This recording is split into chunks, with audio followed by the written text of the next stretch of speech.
నమస్తే నేను Chandana. Welcome to great Andhra. ఇప్పటివరకు ఉన్న టాప్ స్టోరీస్ చూద్దాం. బాబు సర్కార్పై మహిళల్లో వ్యతిరేకత.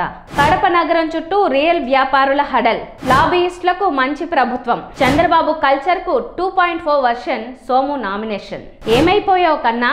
కూటమి సర్కార్ కావాలి రావాలి అని ఎక్కువగా కోరుకున్న వాళ్లలోనే వ్యతిరేకత కనిపిస్తుండడం ఆశ్చర్యం కలిగిస్తోంది.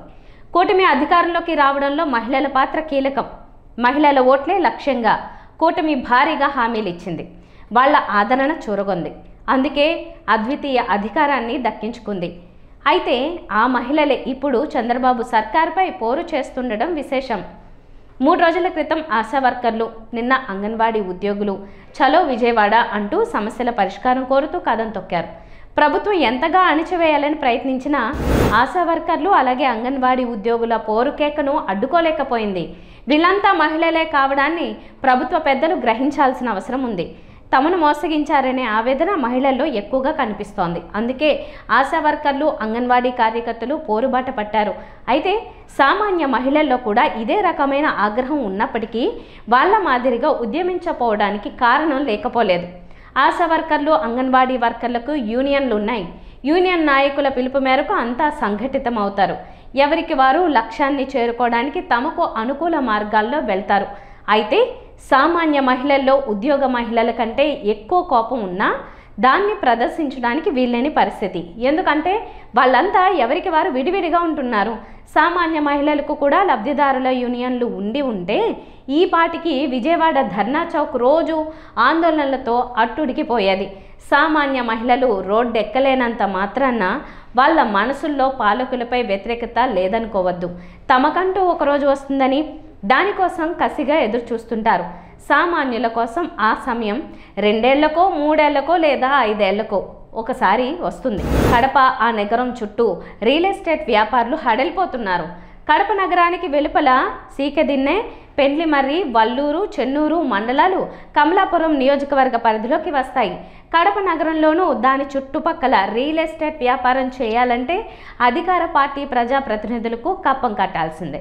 లేదంటే వెంచర్లకు వెళ్లే రహదారుల్ని అధికారాన్ని అడ్డు పెట్టుకుని మూసేయిస్తారు. రహదారుల్లో గుంతలు తవ్విస్తారు. వైసీపీ నాయకుల వెంచర్కు వెళ్లే దారిలో బ్రిడ్జిని కూలదోయించడం లాంటి చర్యల్ని ఇప్పుడే చూస్తున్నామని వ్యాపారులు వాపోతున్నారు. కడప చుట్టూ కమలాపురానికి చెందిన అధికార పార్టీ ప్రజాప్రతినిధులు దౌర్జన్యాలకు పాల్పడుతున్నారు. రియల్ ఎస్టేట్ వ్యాపారులు వెంచర్లు వేస్తున్నారనే సమాచారం నిమిషాల్లో సంబంధిత నాయకులకు చేరిపోతోంది. ఆ తర్వాత అసలు కథ మొదలవుతుంది. సదరు ప్రజాప్రతినిధుల ముఖ్య బ్రోకర్లు అక్కడ వాలిపోతారు. తమ నాయకుడి మాటగా రియల్టర్లను హెచ్చరిస్తారు. డిమాండ్ చేసిన మేరకు కప్పం కడితే సరే, లేదంటే వ్యాపారం ముందడుగు పడకుండా అధికార యంత్రాంగాన్ని పంపి అడ్డుకుంటారు. కడప నగరంలోని 8వ డివిజన్ కార్పొరేటర్ బాలకృష్ణారెడ్డిని ఇలా లొంగ తీసుకుని ఏకంగా టీడీపీ కండువానే కప్పారు. ఆయన వెంచర్కు వెళ్లే మార్గంలో గొంతులు తవ్వి ఎవరూ వెళ్లకుండా చేశారు. చివరికి ఎందుకొచ్చిన గొడవలే అనుకుని సదరు కార్పొరేటర్ టీడీపీలో చేరాడు. దీంతో వ్యాపారం చేసుకోవడానికి గ్రీన్ సిగ్నల్ లభించింది. కమలాపురానికి చెందిన అధికార పార్టీ నేతలైతే గ్రావెల్ తమ నుంచి కొనుగోలు చేయాలని వ్యాపారులకు ఆదేశాలు ఇచ్చారు. ఎవరైనా గ్రావెల్ను తమను కాదని వేరే ప్రాంతం నుంచి తెచ్చుకుంటే ఇక వాళ్ళ వ్యాపారం అంతే సంగతులు. ఇది మంచి ప్రభుత్వమా, ముంచే ప్రభుత్వమా అని జనం తిట్టుకునే పరిస్థితి. ఇది మంచి ప్రభుత్వం అని కూటమి పెద్దలు పదే చెబుతుంటారు. నిజమే. అయితే ఎవరికి మంచి ప్రభుత్వం అనేదే ప్రశ్న. పరిపాలనలో ఐఏఎస్ అధికారులే కీలకం. సీఎం, మంత్రులు మనకు కనిపిస్తుంటారు. కానీ కనిపించకుండా పాలన సాగించేది ఐఏఎస్ అధికారులే. అయితే కీలక పోస్టుల్లో ఉన్న ఐఏఎస్ అధికారుల భార్యలు అదృశ్యంగా ఉంటూ దోచుకుంటున్నారనే ప్రభుత్వ అనుకూల పత్రిక కథనం సంచలనం రేకెత్తిస్తోంది. ఈ కథనం చదివిన వారెవరికైనా ఇది బ్రోకర్లకు మంచి ప్రభుత్వం అనే అభిప్రాయం కలుగుతోంది. పదవులు, పనుల కోసం సీఎం చంద్రబాబు నాయుడు, మంత్రి నారా లోకేష్లను కలవాలని ఎవరైనా అనుకుంటుంటారు. కానీ ఐఏఎస్ అధికారుల శ్రీమతులను ప్రసన్నం చేసుకుంటే పనులు సులువుగా అవుతాయనే సంకేతాలు ఇచ్చినట్టు అయింది. బాబు, లోకేష్లను కలవడం కంటే స్టార్ హోటళ్లకు వెళ్ళి మిసెస్ ఐఏఎస్ల దగ్గరికి పోవడానికి పలువురు మొగ్గు చూపే అవకాశం ఉంది. విజయవాడలోని స్టార్ హోటళ్లకు వెళ్ళి హాయిగా అపాయింట్మెంట్ తీసుకోవడంపై పనులు కావాల్సిన నాయకులు ఆరా తీస్తున్నారని తెలిసింది. ఒకరిద్దరు ఐఏఎస్ అధికారులైతే ఏమైనా అనుకోవచ్చు. ఆ కథనం ప్రకారం ప్రభుత్వంలో కీలక పోస్టుల్లో ఉన్న అధికారుల భార్యలంతా స్టార్ హోటళ్లలో బిజినెస్ పెట్టారని స్పష్టమవుతోంది. దీపం ఉండగానే ఇల్లు చక్కదిద్దుకోవాలనే సామెతను గుర్తు చేస్తున్నారు. మరోవైపు అనధికార పనుల గురించి తెలియక చంద్రబాబు లోకేష్ చుట్టూ తిరుగుతూ చెప్పులు అరిగిపోవడం, సమయం వృధా కావడంతో పాటు అనవసర ఖర్చులని నెత్తి నోరు కొట్టుకుంటున్నారు. ప్రభుత్వంలో లాబీయిస్టులకు అత్యంత ప్రాధాన్యం ఉందనే వాస్తవం మరోసారి తెలిసొచ్చింది. ఎన్నికలలో నామినేషన్ల గడువు ముగిసిపోయే వరకు అభ్యర్థులను టెన్షన్ పెట్టి చివరి క్షణాలలో వారికి బీఫారాలను అందజేసి ఉరుకులు పరుగులు పెట్టించడంలో చంద్రబాబు నాయుడిది ప్రత్యేకమైన శైలి. నామినేషన్లు వేసేసి స్క్రూటినీ ముగిసేలోగా బీఫారం సమర్పించడం కోసం హైదరాబాద్లో పార్టీ ఆఫీసులో నిరీక్షిస్తూ గడిపి చివరి క్షణంలో చంద్రబాబు నుంచి కాగితాలు అందుకుని ప్రత్యేక హెలికాప్టర్లలో వెళ్ళి అధికారులకు సమర్పించిన సందర్భాలు గతంలో అనేకం ఉన్నాయి. అయితే అటువంటి కల్చర్కు కొనసాగింపు అన్నట్లుగా 2.0 వర్షన్ అన్నట్లుగా భారతీయ జనతా పార్టీ ఎమ్మెల్సీ అభ్యర్థి సోము వీర్రాజు నామినేషన్ పర్వం నడిచింది. మొత్తానికి ఆయన గడువు సమయం ముగియడానికి 14 నిమిషాల ముందు ఎమ్మెల్సీ పదవి కోసం తన నామినేషన్ సమర్పించారు. అసలు జరిగింది ఏంటంటే భారతీయ జనతా పార్టీ ఆ ఒక్క స్థానం కోసం సోము వీర్రాజును ఎంపిక చేసింది. అయితే నామినేషన్ వేయడానికి అవసరమైన ఏ బీఫారాలు ఏపీ బీజేపీ కార్యాలయంలో లేవు అని కాస్త ఆలస్యంగా గుర్తించారు. అప్పటికి ఏపీ బీజేపీ అధ్యక్షురాలు ఢిల్లీలో పార్లమెంట్ సమావేశాల్లో ఉన్నారు. తెలంగాణ పార్టీ కార్యాలయంలో అవసరమైన ఫారాలు ఉన్నాయని తెలుసుకున్న తర్వాత వాటిని తీసుకుని ఒక వ్యక్తి ప్రత్యేక విమానంలో హైదరాబాద్ నుంచి బయలుదేరి విజయవాడకు వచ్చారు.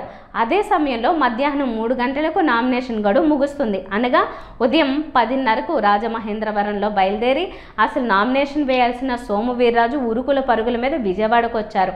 పార్టీ కార్యాలయంలో మరొకరికి సంతకం చేయడానికి ఆథరైజేషన్ ఇచ్చినప్పటికీ స్వయంగా సంతకం చేయాలనే ఉద్దేశంతో రాష్ట్ర పార్టీ అధ్యక్షురాలు దగ్గుబాటి పురంధేశ్వరి ఢిల్లీ నుంచి మరొక ప్రత్యేక విమానం మాట్లాడుకుని విజయవాడ వచ్చారు.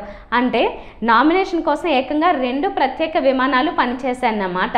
బహుశా ఒక ఎమ్మెల్సీ పదవి కోసం ఇంత ఖరీదైన నామినేషన్ వేయడం చరిత్రలోనే ఎక్కడా ఉండదని అంతా అనుకుంటున్నారు. టీడీపీ సీనియర్ నేత పల్నాడు జిల్లా సత్తెనపల్లి ఎమ్మెల్యే కన్నా లక్ష్మీనారాయణ ఉలుకు పలుకు లేకుండా ఉన్నారు. అధికార పార్టీలో ఉన్నప్పటికీ ఎందుకు ఆయన అసంతృప్తిగా ఉన్నట్టు తెలుస్తోంది. మరోవైపు ఆయన కుమారుడు భారీగా అవినీతికి పాల్పడుతున్నారనే ఫిర్యాదులు సీఎం చంద్రబాబుకు వెళ్ళినట్టు సమాచారం. ఈ నేపథ్యంలో కన్నా లక్ష్మీనారాయణ రాజకీయంగా ఉనికి లేకుండా ఉండిపోవడం ఆశ్చర్యం కలిగిస్తోంది. కన్నా లక్ష్మీనారాయణ ఒకప్పుడు కాంగ్రెస్ సీనియర్ నేత, వైఎస్ఆర్ కేబినెట్లో మంత్రిగా పనిచేశారు. వైఎస్ఆర్ మరణం, ఆ తర్వాత రాష్ట్ర విభజన నేపథ్యంలో ఏపీ రాజకీయాలు మారిపోయాయి.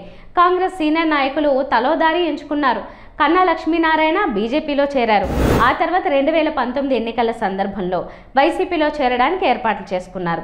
తెల్లవారితే వైసీపీ కండువా కప్పుకోవాల్సిన సమయంలో ఢిల్లీ నుంచి బీజేపీ పెద్దల ఫోన్. దీంతో వైసీపీ నిర్ణయాన్ని మార్చుకున్నారు. ఏపీ బీజేపీకి అధ్యక్షుడయ్యారు. చంద్రబాబు జగన్లపై తీవ్ర విమర్శలు చేశారు. ఏపీ బీజేపీ అధ్యక్ష పదవీ కాలం పూర్తయిన తర్వాత ఆయన మౌనాన్ని ఆశ్రయించారు. టీడీపీ కండువా కప్పుకున్నారు. సత్తెనపల్లి నుంచి గత ఎన్నికల్లో పోటీ చేసి గెలుపొందారు. మంత్రి పదవిని ఆశించారు, దక్కలేదు. అప్పుడే అసంతృప్తికి బీజం పడినట్లు కన్నా అనుచరులు చెబుతున్నారు. మరోవైపు సత్తెనపల్లి టీడీపీ 2 వర్గాలుగా విడిపోయింది. కన్నా సామాజిక వర్గం, చంద్రబాబు సామాజిక వర్గం వేరువేరుగా అధికారాన్ని చెలాయిస్తున్నాయి. తనను అనుమానించే రీతిలో ప్రభుత్వ పెద్దలు ఉన్నారని కన్నా కినుక వహించారని అంటున్నారు. అందుకే కన్నా లక్ష్మీనారాయణ మీడియాకు దూరంగా ఉంటున్నారు. మరోవైపు తనపై తీవ్ర ఆరోపణల నేపథ్యంలో వచ్చేసారి టికెట్ ఇస్తారనే నమ్మకం కూడా ఆయనకు లేనట్టు చెబుతున్నారు. అందుకే కన్నా మనసులో వేరే ఆలోచనలు ఉన్నాయని, అందుకు తగ్గట్టుగానే నోరు తెరవడం లేదని చెబుతున్నారు. ఇవి ఇవాల్టి టాప్ స్టోరీస్. మరిన్ని అప్డేట్స్తో కలుద్దాం. నమస్తే.